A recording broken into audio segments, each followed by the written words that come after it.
Ndabaramukije mu izina ry'umwami wacu Yesu Kristo. Izina ryanje nitwa Françoise Habonayo. Nshimiye Imana mu mutima kongera kuza gusangira namwe ijambo ry'Imana. Aya mavideo yose nza ndarungika ijambo ry'Imana turasangira.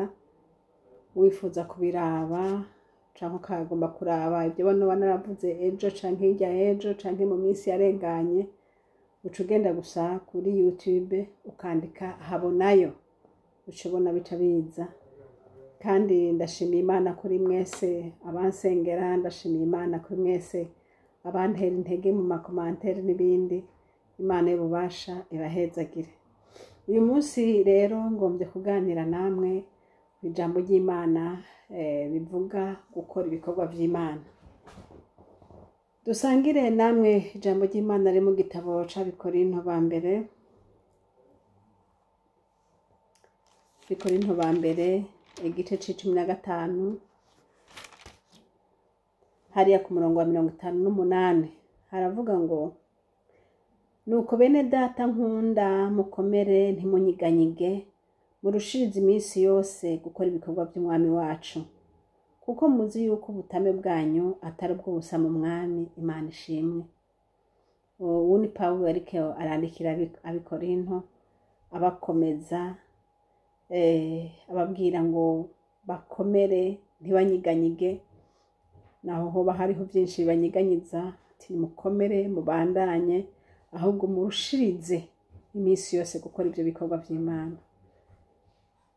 Ati igituma murushiriza, murazi neza yuko ubutame bwanyu si ubw'ubusa. Imana ishimwe. Nanje rero ngombye ko dusangira aya majambo. Mpamagarira bene data bahamagawe n'Imana bakora ibikorwa by'Imana, ntidukomeze tubandanye, kuko umwami Yesu Kristo ari mu kuza guhemba abakoze, ari mu kuza kuraba ibikorwa yajeje uwo ari we wese. Imana ihabwe icubahiro. Uyu munsi rero ngomba kuvuga ku kintu cerekeye ingene dukora ibikorwa twahamagariwe. Mu kuvuga rero ibyo ngomba kuvuga, ngomba kusangira namwe intahe Imana data wa twese yanyigishije ibinyigishije mu iyerekwa nagize umunsi umwe. Nabonye umuntu aza, nabonye turi abantu, twari hari umusozi munini wari imbere yacu, hama mbona twese twari munsi y'uwo musozi. Hama rero umwarimu acaraza, ndabona umenga turi abanyeshuri twari kumwe n'umwarimu turi munsi y'uwo musozi. Uyu mwarimu rero acambwira ngo, Françoise, ngo duga uyu musozi ngo uhagarare hariya hejuru ngo ugire presentation y'igifaransa, no kuvuga ngo wimvuguriwe kandi ndabivuge mu gifaransa. Bishoboka ko yagomba kuraba ko nzi kuvuga igifaransa canke ko nzi kugira presentation. Hama rero kenshi ndahaguruka, mbona ndagiye ndaduza uwo musozi, ndawuduze ca ndashika hejuru. Nshitse hejuru rero ntangura mfata mikro, hariyo na mikro. Mbona rero ndiko ndavuga nti alo, nka kwa kundi umuntu agomba gutesta ko mikro ivuga. Numva umenga mikro iravuga. Hanyuma nca ngerageza kugomba kuraba yuko abo ndiko ndabwira banyumva. Rero ntangura kuvuga nti ntimuranyumva. Nkumva nyene bo baguma biyagira nyene, kuko ndabona bameze nk'abaciye basanzara kuri uwo musozi. Bamwe mbona bari hirya mu ruhande, abandi bari mu rundi ruhande rw'umusozi. Nanje rero mpagaze hariya hejuru, nkagomba rero kugira ngo mvuge begerane canke bareke ibyo bariko baravuga banyumvirize.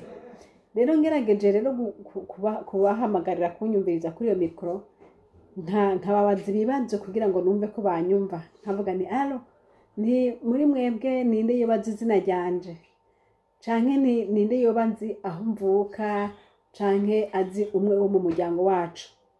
Hama rero ntihagira uwunyishura. Nca numva rero yuko abo bantu batariko baranyumva, kuko iyo abo bariko baranyumva ntihari kuburamwo n'umwe nzi izina kuko je narabona harimwo abantu narinzi. Hanyuma rero maze kubona yuko batanyumvise nkaca mva mu ruhande rumwe nkaja hirya ngahagarara ahandi hirya kugira ngo ntikumbure aho nohagarara ngaho bonyumva, ariko aho nahagarara hose naravuga nkabona baguma bigumira mu byo barimo. Hanyuma rero niho naciye mbona nti aba bantu ntibariko baranyumva, sinzi ko ari mikro idashika hariyo bari, sinzi. Nca rero kuri uwo musozi hejuru hariho akayira kagenda, nca ndakakurikira ku kayira. Hama hariho iyi nzu iri ruhande, vyasa nkaho wa mwigisha umwe yambarira ngo ngire iyo presentation, vyasa nkaho ari hari, vyasa nkaho umenga ni biho yiwe. Hama rero mbona ngiyeyo ngo ngiye kumubarira uko ibikorwa vyangendekeye. Nshitse rero ndinjira muri ako kazu, nsanga ni nk'ishuri, umenga ni salle de classe. Ninjiye nsanga kandi hariyo abantu bicayeyo bari ku mahanje abiri, bamwe bari iburyo abandi bari ibumoso, kandi hariho inzira ica hagati. Kandi nkabona nyene nca muri iyo nzira, aho ni indani muri iyo sare bari barimo. Mbona nca hagati rero ngenda mbandanya hari imbere iyo umwarimu yicaye. Njinjiye rero bambonye, nza numva ba bantu bavuga ngo banzomera ngo hengo biramunaniye, ngo yo ngo aje kwisaba ngo umwarimu ngo kugira ngo amubabarire. Abandi ngo none wewe wumva ngo bijya ariko aravuga ari biki? Abandi nkumva bavuga ngo we ngo haya ngo yakora yayata gusa ngo alo. Yesu we, nanje rero ndabyumvise nkabyumva, ariko nkaguma mbandanya hari imbere iyo umwarimu yicaye. Ndamushitse imbere ndamwongorera mu matwi, ndamubwira ntinagize ikibazo, ntinagerageje kuvuga, ariko mbona umenga abantu ntibanyumva, none mpagarare hehe kugira ngo banyumve. Aca arambwira ngo mugabo guhera gushikeze iminota 10 gusa. Yesu we, nimbega ndagira gute mu minota 10? Gushikaje iminota 10 gusa. Yo, ningo basi ntunyereka ahantu mpagarara. Ashaka ngo tugenda kwereke. Cyo turasohoka, dusohotse babana baguma bandaba aho. Ariko rero dusohotse wa muntu canke wa mwigisha sinasuye kumubona ahayongeye. Ndaraba imbere n'inyuma sinasa kumubona ahayongeye. Rero nca ndabandanya nkurikira hariho abantu 4 bari imbere yanje mwibarabara nari nafashe, nca nguma ndabakurikiye nibaza ntikumbure ko ntamubona, ngira ngo ari muri bajya. Nca rero nguma nkurikira abo bantu, ngendera inyuma yabo. Mu nyuma rero nza mbona barakikamye bagiye hakurya. Jewe nk'ubu tuvuge nagomba kugenda ku ruhande rwa hariya, bo mbona bafashe inzira yindi. Nca ndavuga nti aba bantu oya, naho nabakurikiye ntibaji yonja. Ntoya ntijesi ngiye hariya, jewe iyonja ni hariya. Nca rero jewe nibandaniza iyo nzira, nabo baca bajabuka aho hakurya bari bagiye handi. Hanyuma rero ndi muri iyo nzira jenyene, aho hoho urumva ntabo mbona imbere ntabo mbona inyuma, nguma mbandanya ngeze imbere. Ariko naremeshwa nuko ndiko ndaja iyo mbona herekeye, iyo ndiko ndaja nyene narabona nti iyi direction injana hariya anyongiye kuri wa musozi. Hama rero mbandanje kugenda, nza mbona ndashitse munsi ya wa musozi. Mbona rero wa wundi wa mwarimu ahagaze hariya hejuru yambare ngo nyaruka iminota iraguheranye. Rero kugira ngo nyaruke, urumva aho nari munsi y'umusozi cyane, nje ndafata ndaduga uwo musozi kugira ngo nyene ndamuhamvye. Ndaduga uwo musozi, nkaduga handi bikananira, nkaduga ngafata ivyatsi bikanyerera, nkaduga nyene umutima nyene mbona yuko iminota imperanye. Hama rero ngeze hagati kuri uwo musozi mbona rero umuntu aciye aza arambwira asa nk'aho umengo aramvugiye aca avuga ngo uyu muntu ngo ariko ngo arahazi igifaransa ngo kuko ngo yaranditse n'igitabo cy'igifaransa. Hanyuma rero avuze gutyo oye wa muntu aca araza arambwira ngo ngo ariko ngo wagize ingorane nyinshi cyane, ngo nabonye ngo ingorane wagize, ngo none rero ngo amanota wari usigaje ngo ndayaguhaye. Ndanezerwa ndashima Imana, ndanezerwa nyene rwose yuko amanota nsigaje ayampaye.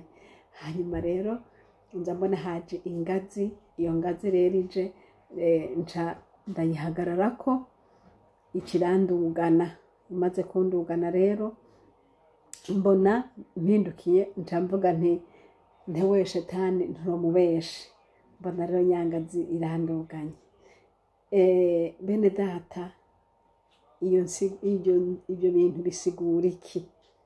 Bisigura ngo wa muntu yampamagara ndi kumwe n'abandi akambara ngo ninduga umusozi ngire presentation, ujya yari Kristo Yesu umwami wacu, umwaduhamagara kwinjira mu bikorwa byayo. Umwami Yesu araduhamagara, abahamagawe bose barazi ingene Imana yabahamagaye n'ibyo yabakuyemwo. Nanje rero umwami Yesu yarampamagaye, hanyuma arantuma ati duga uyo musozi, ndaduga ndashika hejuru. Imana inyigisha irambwira ati kujya kubwirwa ngo ugenda hanyuma ukagenda ni umuhamagaro, kugenda ni kwitaba umuhamagaro. Hanyuma arambwira ati hariya washitse hari imbere abantu benshi bitavye umuhamagaro baragiye, ariko bamaze kuwishikamwo ntibakoze nkuko babwirizwa gukora.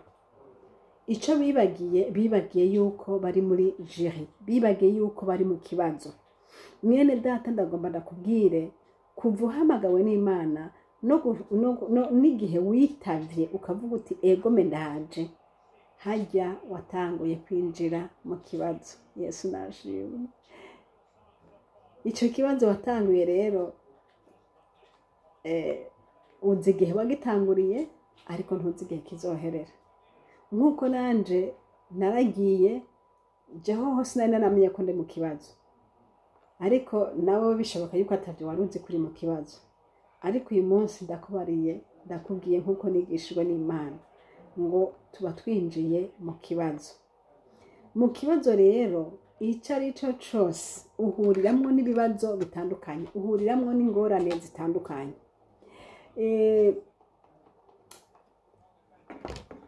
Jewe ingorane nagize ingorane yuko abantu batanyumva, abantu ntibanyumva. Nkagerageza nkakoresha mikro, nkagerageza uko biri kose nkababwira, nkagerageza kugira ngo ndabumvishe, manevre zose nakoreshaga kwari kugira ngo abantu bikunde banyumve nanje mvuge bumve. Ariko nsanga sinakoze uko bikwiye. Nari nahamagawe kuvuga presentation, sinari nahamagawe gukwega abantu ngo banyumve. Nshuti nkunda, mbega wewe wahamagawe kugirana? Mbega wewe ivyo uri kurakora nivyo wahamagariwe by'ukuri? Ivyo uri kurakora nivyo umwami Yesu yaguhamagariye? Uyu munsi soza umurabe yuko kujya Yesu yaguhamagaye n'ivyo yakubariye uraba ko ari kubyo uri kuravuga. Bishoboka yuko nawe uri kurakora nkuko nakora, ukagerageza kugomba gutira attention y'abantu ngo bagukurikire bakumvirize. Ariko guhamagara abantu ngo batwumvirize. Oya, Yesu ntiyaduhamagaye kugira ngo tubwire abantu batwumvirize. Yesu ntiyaduhamagaye ngo tugire nombre nininya. Yesu yaduhamagaye ngo tuvuge. Jewe ko yari yambwiye ngo ngire presentation, nabwirizwa kuvuga presentation, nabwirizwa gufata micro ngishitse nkavuga nti moi je m'appelle Françoise Habunayo, j'habite ici, j'ai combien d'années, nkavuga uko nyene bikwiye kuvugwa. Ariko nibagira jewe nshaka ko ivyo mbonesha amaso. Yesu adufashe. iyi nyigisho ndifuza ko mpwemu w'Imana yogendera umwe wese akamwigisha akamwereka akamubarira. Ni kangahe abantu usanga bagomba barondera amasitrategi yose bakoresha kugira ngo abantu babumve, abantu babakurikira ari benshi, abantu bagenze gutya na kuriya, ugasanga intumbero uri kurakora siyo watumwe.